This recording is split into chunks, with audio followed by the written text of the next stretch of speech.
very randomly, about 2 years ago, I bumped into three guys, Travis, Stefan and his friend, and they were at the side of the road with their heads in the back of a Beetle. So I stopped to say hello. And just by chance, I recognised one of the guys from school who's in the year below me at school, Steph, and he has a Subaru Powered Beetle. Now, he says he's been doing lots of work on that over the last few years, and he says he's had it down the strip a few times, and as I understand it, it's a pretty fast Beetle. And really kindly, he's agreed for us to go across today. He's going to show us around the car, and fingers crossed, I'm going to get to go for a drive with him. So yeah, kind of looking forward to it. Should be good. Okay, we've come to see Steph today. We've got a couple of Beetles to show us, 1302 and the Subaru Beetle. Yes, so go on then, Steph. We'll talk about the 02 first.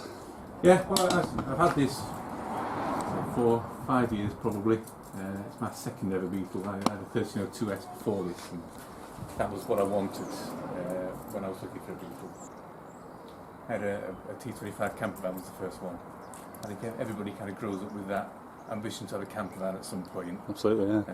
Everybody dreams of having a split screen or a bay window camper. It's only when you come to look at the price of them these days you realise how expensive they are. So yeah, we ended up with a T25, which was alright. It was cheap fun. It got us to a few festivals and shows and things. This is a fair jump to go from a T25 to a Subaru Crazy Beetle. Yeah, no, it's been a bit of a journey. Well, there's a few other cars in between that. I mean, that was the first one I had really, and then one day I was idly browsing eBay in America, and I came across a Carmen Gear that looked rather interesting. It was in California, all original. Sort of so you imported that one over then? Yeah, it was a buy it now best offer, so I made an offer and it was immediately accepted. Wow. And, so I kind of learned very quickly how to import a vehicle and get it all registered and set up, and yeah, so it was shortly after I got the Carmen Gear running and driving, I realised the camper van wasn't going to get a look in at shows and festivals and meets were always going to be the Carmen, so yeah, we got rid of the van. So the Carmen Gear went and you got the bug? Yes. Was that the blue one, or? No, I had a black, 1302S was before this one. It was a bit of a project. It was MOT worthy, but it soon became apparent there was quite a lot of rust under the front end, so I stripped that for parts basically. I still got the engine and gearbox, but the rest of the car went, and I went to pick this one up. It was all the way down in Gloucestershire. Mm. So it was a bit of a drive, but yeah, it's been restored. I mean, the guy that I bought it off was some sort of oil rig engineer and mechanic, and he'd done a lot of the work himself. I think he's painted it himself. The engine is uprated. It's got a 1641 twin 40 carbs on it, so it's got a bit of poke. Yeah, so yeah, 1302 is, it's fairly fine. I think it has been lowered on a set of lowering springs. Put some carpets in, because it never had carpets when I got it. It did leak. It's got the one-piece windows, which is a bit of a pain. California leakers. Yeah. So I'm tempted to get a pair of heated MX5 seats, just for winter, but I don't tend to drive it that much in winter. Really nice looking seats though, they look good. Yeah. And so I used to have a pair of tombstones in my first bug, and they were always pretty comfortable. Yeah. Yeah, I do get a lot of people come and ask me about those, and I've had several people try them out. So do all the MX5 ones work then, or is it just certain ones, you know? I don't know, as far as I know they would all work, but yeah, I think they're... And they go to, they've welded onto the rails, yeah, the guys welded them onto the original rails. Okay. This will look like they fit well. Yeah. I don't normally leave it locked first. Again, I don't really get enough light in there. It's looking nice. Yeah, so they're twin 40, 1641. They're proper Italian Del Autos, I'm told, not the cheap ones. Yeah, it's been nice to get it on a dyno at some point, because it feels pokey. Mm. I tend to use this in summer as my main car to work and back. Excellent. So you drilled the hinge pins out and put these sort of quick release ones in. So you just quick release the cable there. You can remove the whole lid actually. Nice. Makes working on it easy. I have done. Have you cut the panels in as well to get access to the sides? No, and that's the only thing I've not done on this is change the spark plugs for a while. If I ever, I don't think. You have to turn to Mr. Tickle, don't you, to get the back ones? That's the problem. It's a job I've been putting off, and to be honest, it's not been driven this year anyway, very rarely. So it really needs doing before this summer. Get the spark plugs changed. How does it drive compared to the other one? Because it's been a 1302. You've got the better suspension up front, haven't you? I imagine it's kind of half an 03. I don't know. Well, yes, it's basically the same up front as the 03, just without the rounded windscreen and the horrible dash that as well. So it's kind of best of both worlds, I think. It's a bit of a compromise. But yeah, I think I did actually take it to the shop the other day. And I did do the entire week's shopping, and you can get all the shopping bags in the front, and it is great for that. I know people don't like the front somehow, but it is practical. See, you don't even notice the front until you come straight out, get on with it. I don't know why. Because it's No. got a flat screen on it. Yeah, I mean, the splitter and I guess the fog lights, it's gone for that sort of rally look, which I like, the German look. Do you notice you've got a strut brace on there as well then? Yes. Yeah, one of the first things I did was put the strut brace on. Does that feel like that made much difference, or? I don't know, I would like to say yes, but I literally did it within the first week of getting it, but I suppose, yeah, compared to the one I had before, yeah, maybe it does just tighten up a little bit. It looks good enough for now, so it stops the milk falling over. Yeah, the 20 kilo weights are there for performance, apparently. What? It just keeps the front end hunkered down a little bit. Right. There's usually two of them in there. It's people who just chuck bags of sand in the front of it in the winter, didn't they, to try and keep the front wheels in a straight line. Yeah, it does perform differently. You've got a full tank of fuel in. Right. Excellent. Good looking car. The blue one came along. It was a friend of a friend who sort of told me about it, and then I kind of, I don't know, somewhere in the back of my mind I must have been looking for a faster one. So it had been Subaru at that point then? When you bought it? Yeah. Right. It was a drag car. It had only been used as a drag car. Okay. It didn't have any headlights. It didn't even have any ventilation drilled in the front. I've just noticed it's got a flip front on there, hasn't it? I didn't realise actually. Yeah. Yeah, it had been run just purely as a drag car. It had got some horrific roof scoop on the top with two holes drilled in the roof and some aluminium ducting for cooling. Right. Got it ready for its MOT, so put the headlights in, put the wipers on, everything it needs for MOT. And the plan was to take it to Bug Jam. Unfortunately, we didn't quite get the MOT in time for Bug Jam, so I took it down on a trailer, having never really driven it. And the first time down the drag strip, I quickly discovered that second gear was a little bit awkward to get, and my first two runs were first, straight to fourth. Right. So yeah, not the greatest start, and then kind of ran out of electricity it's after a that. steep learning curve, isn't it? Yeah, down the drag But strip. it was good to have got it down there and got it on the track. So so brought it back, took it to a mechanic of mine, mate of mine. He dropped the engine and gearbox out. He looked through the gearbox. He did some prepping. There was some issue with the gearbox, so he rebuilt that, and it seemed to work for a while. Took it to a couple of sort of drag days at an airstrip not far from here. Yeah, I saw some of the video from that actually. Yeah. So did you get a 12 in that or something? Yes, I think. It was done on a stopwatch. I think it was like 11.5 seconds or something. That's pretty awesome. I take that with a pinch of salt. I say it was a stopwatch. 11 and a bit will do. Yeah, well, that's it. I mean, I was sold it as a 10.5 second car, but Right. I take it with a pinch of salt. But, I mean, 10.5 seconds is going some, so yeah. Oh yeah, I mean it's been fettled. I mean the engine, as I understand it, is a legacy engine. Okay. The legacy engine is a forged block, which is the best one to have. Right. Okay. It's had a turbo from a much later, sort of like 2005 Impreza engine on it. It's got heads, STI heads, Right. bigger injectors. So basically, it's an STI motor. And, Pretty much, yeah. I have got a rolling road read out of a 225 brake horsepower. 225. 325. 325. Wow. Although I understand the last time it went to the rolling road, it broke the clutch. So Is that at the wheels or at the I engine? believe so. Yeah, I think so. Yeah. Right. Yeah. I can get the graphs. Yeah, I'm not sure. But yeah, so one of these drag days that we're doing at the airstrip, I managed to destroy the gearbox again. I thought it was just a clutch release bearing making sort of whining noise. So we dropped the engine out, changed the clutch release bearing, put it all back in, went for a spin around the block. First gear, second gear, third gear, nothing there. Oh, didn't you send me a picture of it? Oh, I can show you. This will be interesting. Yeah. Wow. It's literally taking all the teeth off that. Yeah, there's nothing left of that one, is there? Yeah. So yeah, that went down to John Walker down at Newcastle on the line. Yeah, he stripped the gearbox apart, looked at it. There was some good news. I mean, the first and second gear was pretty good. It was an upgraded first and second gear. It got upgraded hubs. The third gear we think was either stock or a very cheap version. Fourth gear was upgraded. So it's all a bit random, really. Yeah.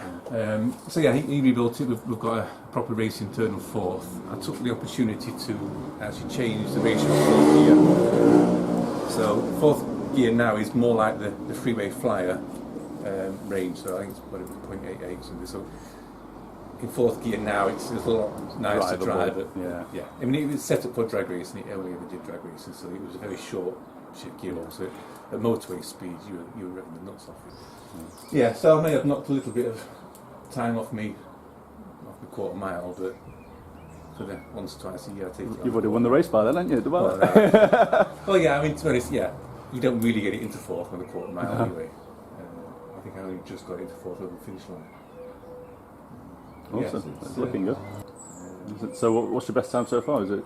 Well, it was that 5. A breakout last year, yeah. What it was? I can't remember now, to be honest with you. It was faster than me, unfortunately. It was about a second faster than you, I think. Only a second. Yeah. That's monumental in drag racing terms. But yeah, with that amount of power behind, that's what it should be. But yeah, I don't know.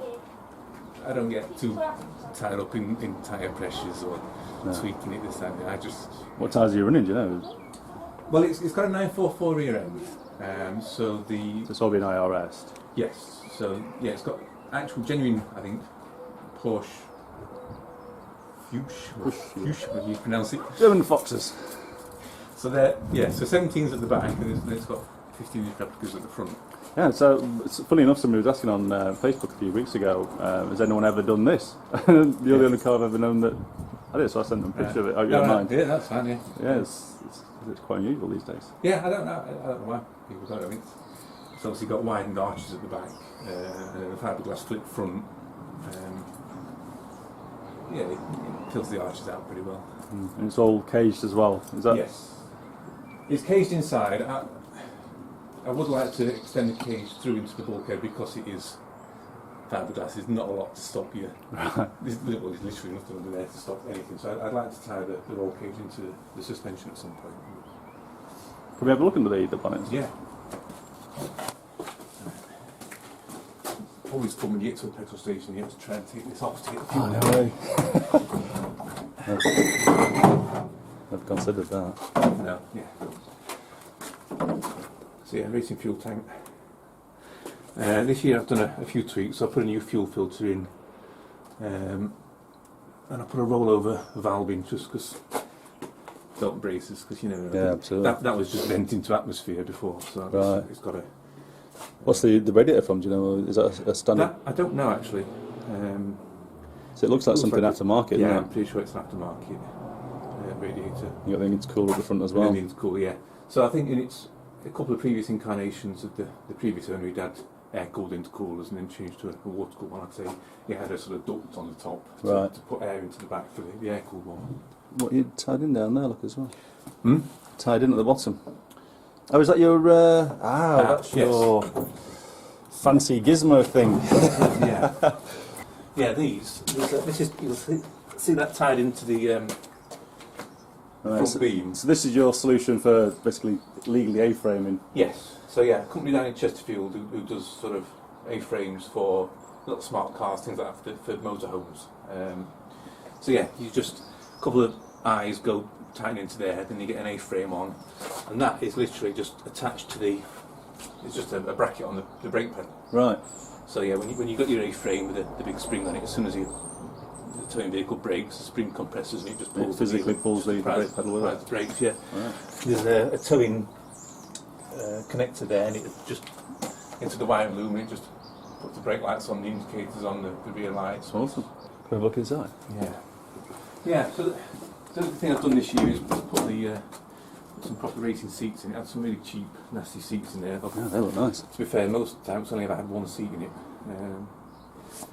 So I had a mate come over and weld me some bars in for the driver's side. The passenger side is just bolted to the floor, but Right.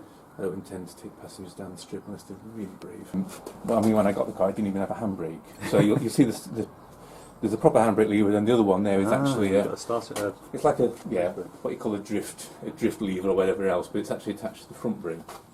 So the idea is to obviously hold that up, lock the front wheels, do burn out.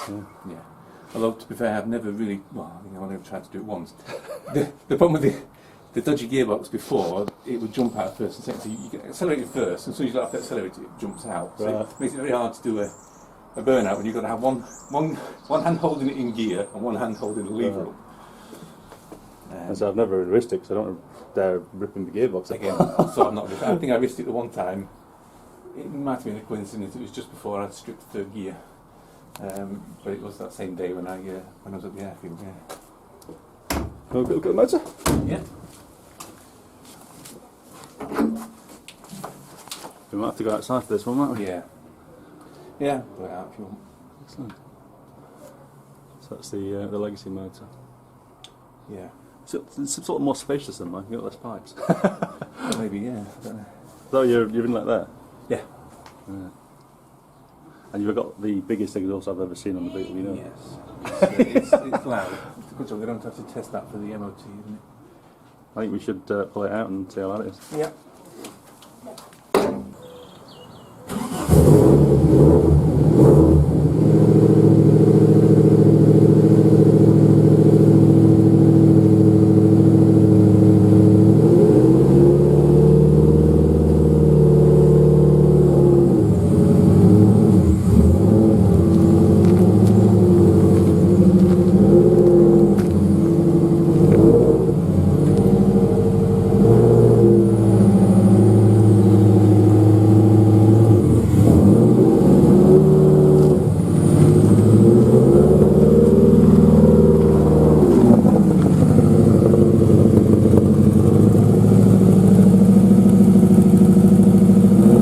Running through the heater channel then?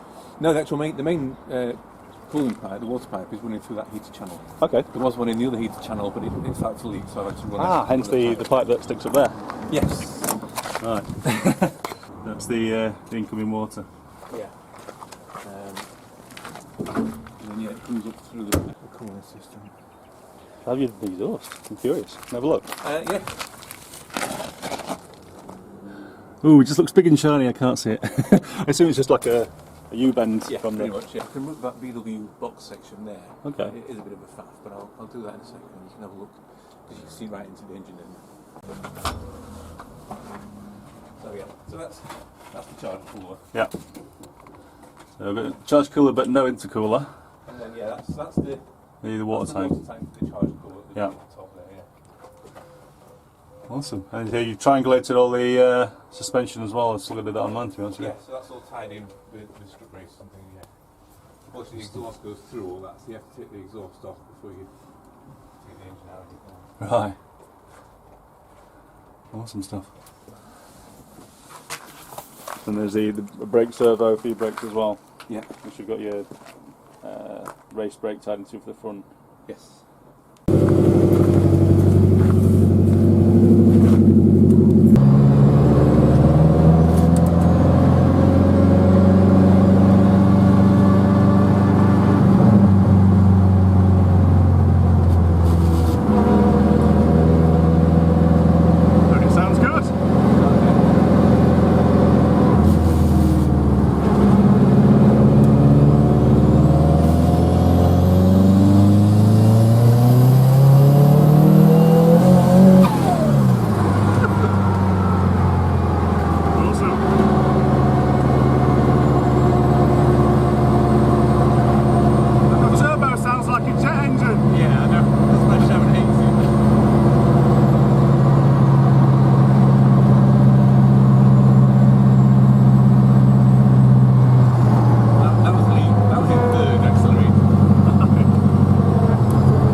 That's brilliant. Thank you very much for showing us that, Steph. It's really appreciated. So hopefully we'll see you at the drag strip and you can kick my ass. That's it. Yeah. Just not too much. No. Cheers, dude.